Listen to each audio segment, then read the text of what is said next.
Patay sa saksak ng barbecue stick at kuyog ang isang 17 anyos na lalaki sa Quezon City.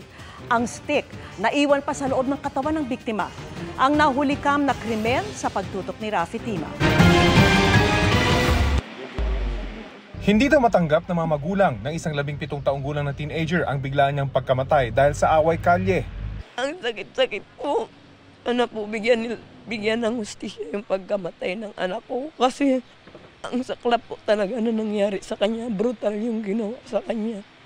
Sinaksak siya ng stick ng barbecue. Tapos sinaksak pa ng night bread.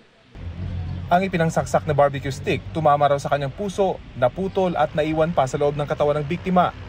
Panganay siya ng 5 magkakapatid. Ang kanyang mga magulang, walang stable na trabaho. Nag-isang anak kong lalaki yan eh.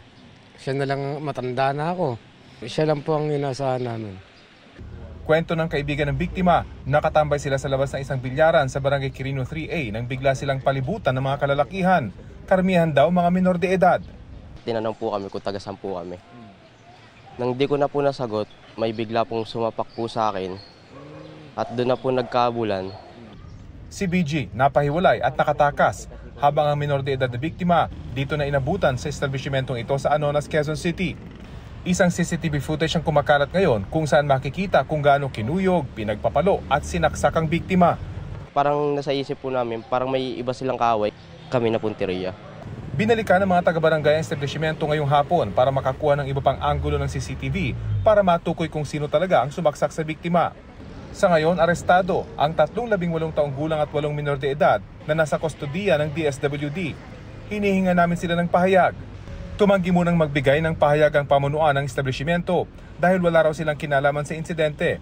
Pero nakikipagtulungan sila sa investigasyon sa pamamagitan ng pagbibigay ng CCTV footage sa pulisya. Ang QCPD, tumanggi rin muna magbigay ng komento dahil under investigation pa raw ang kaso. Para sa GMA Integrated News, Rafi Tima, nakatutok, 24 oras.